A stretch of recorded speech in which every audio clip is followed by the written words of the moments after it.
Olá, queridos amigos, queridas amigas, que a graça e a paz de Jesus esteja com cada um de vocês, que o Espírito de Deus possa inundar seus corações, dando-lhes o devido conhecimento, entendimento e sabedoria, que todos tenham um dia bastante feliz. Vamos à lição? E hoje, domingo 19 de julho de 2026, a lição 4 de hoje, ela tem como título Incoerência entre fé e prática. A incoerência com a fé, ela ocorre quando as nossas atitudes, palavras e valores contradizem com os princípios espirituais, os princípios divinos, que nós dizemos professar. Isso gera uma ruptura entre o que se crê e como se pratica, como se vive algo. Dizer que um cristão, às vezes pode dizer que ele se acha a pessoa mais correta, no mundo, mas ele pratica fofocas, ele pratica desonestidade, ele não tem respeito pelo próximo. Isto é uma incoerência. E Paulo observou essa incoerência justamente ali na igreja de Corinto, na Grécia, um contraste, entre dons espirituais que possuíam e a imoralidade que eles praticavam. E foi assim, Paulo, na sua exortação ao povo, ele foi direto ao assunto na comunicação com a igreja de Corinto, o que estava acontecendo com a existência de uma lacuna nessa comunidade associada totalmente à imoralidade sexual que eles trouxeram do mundo para dentro da igreja.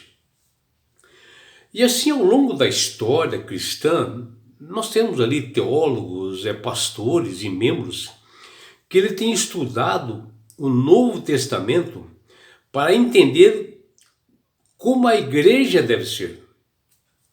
E nós ficamos assim bem admirados, por exemplo, com a igreja que é retratada aqui no livro de Atos dos Apóstolos. Mas rapidamente perdemos de vista um aspecto importante. Pessoas são problemáticas em todos os lugares do mundo. E logo também podemos ler no Novo Testamento para descobrir como a igreja não deve ser. E Paulo, ele fala da igreja de Corinto como um bom início, uma boa partida para isto, E no livro de 1 Coríntios, capítulo 5, versículos de 1 a 13, Paulo descreve nesse livro, nesse trecho, algo realmente estarrecedor para nós. Ele fala de uma situação escandalosa da imoralidade que estava acontecendo em Corinto, onde ele revela uma verdade muito delicada e que nem todas as pessoas estão dispostas a ouvir, a aceitar, dentro assim de uma família, dentro de uma igreja.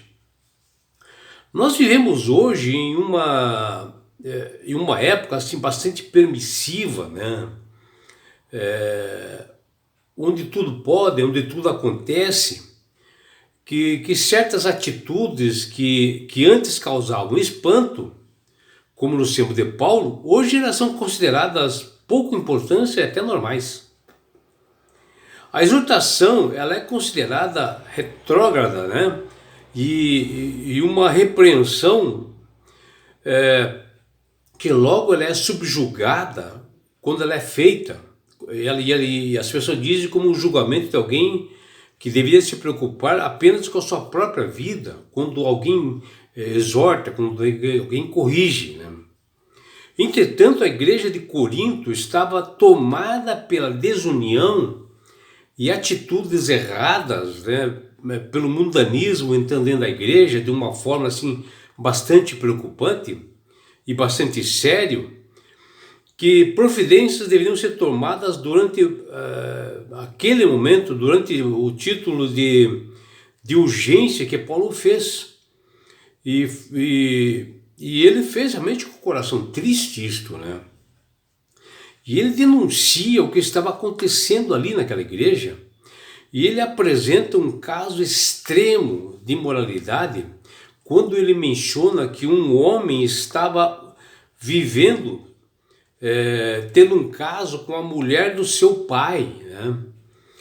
Algo terrível, chocante, até para as nações pagãs que não admitiam isto, e se tornou-se um escândalo para a igreja de Corinto. E quando o apóstolo Paulo ele menciona essa expressão mulher do seu próprio pai, que está em 1 Coríntios capítulo 5, versículo 1, ele sugere que ali estava tendo uma relação incestuosa, né, entre a sua mulher naquele momento e o seu filho, uma mulher que já era a sua segunda esposa. Ou seja, entre um homem e a sua madrasta. E em problemas provavelmente tenha sido, no caso isso acontecido, nesse problema, provavelmente ele tenha sido relatado por alguns membros da casa de Chloe que mencionaram para Paulo, está em 1 Coríntios 1:11. E assim o incesto ele era visto assim como um pecado gravíssimo, né? Que não era tolerado nem mesmo entre os gentios, pessoas que não eram nem cristãs, eles não admitiam isso, que era 1 Coríntios 5:1.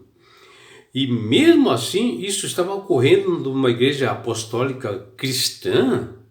Puxa vida, que tristeza, né, meu?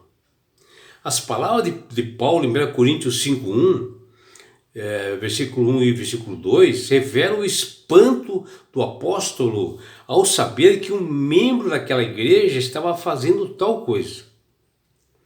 E muito pior, né? Paulo ficou ainda mais perplexo ao perceber que em vez de as pessoas da igreja lamentarem o ocorrido, os coríntios se orgulhavam de tolerar tal pecado. Vejam que gravidade, está em 1 Coríntios 5, versículos 1 e 2.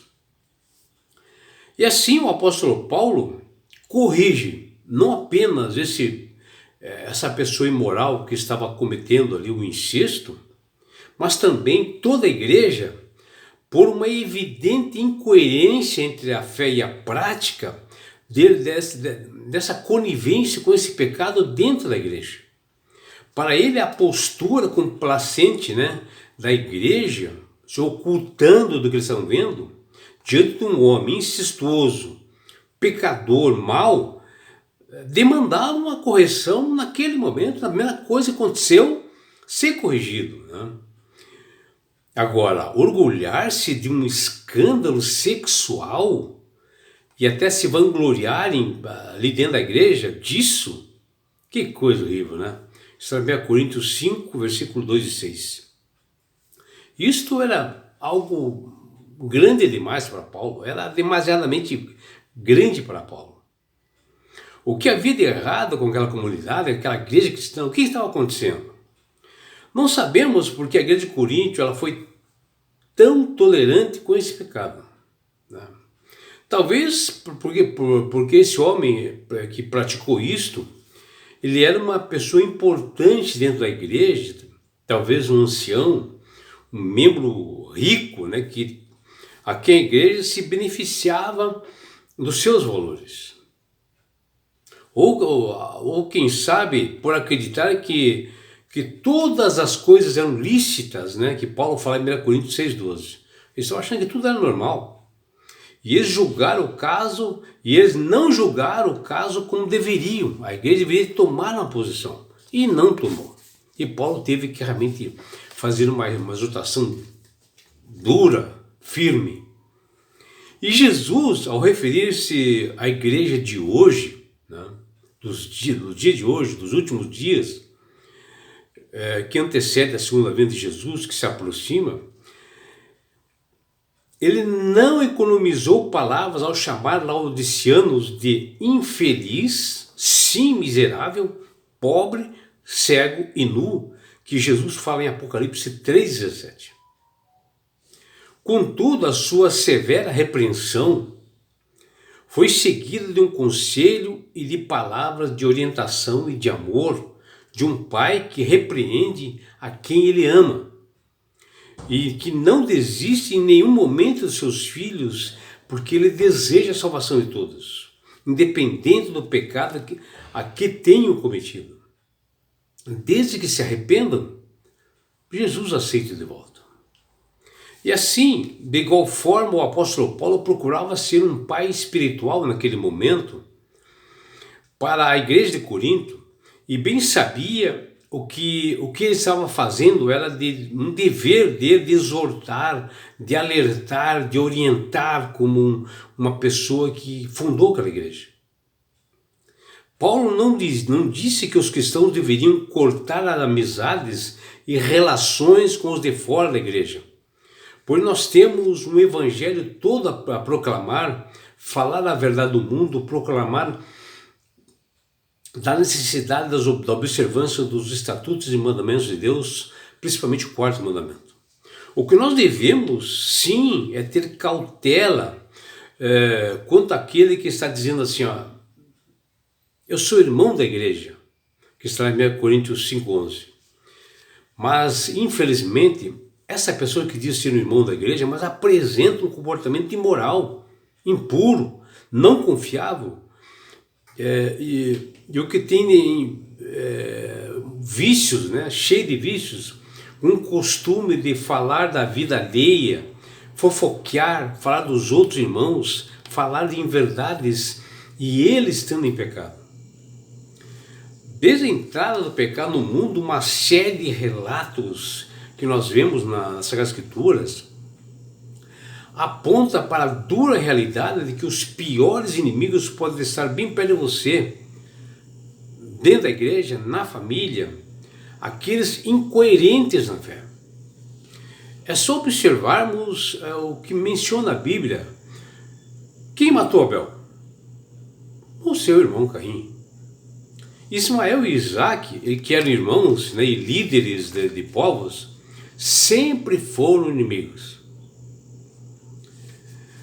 Já Esaú e Jacó, dois irmãos, sempre brigando dentro do ventre da sua mãe.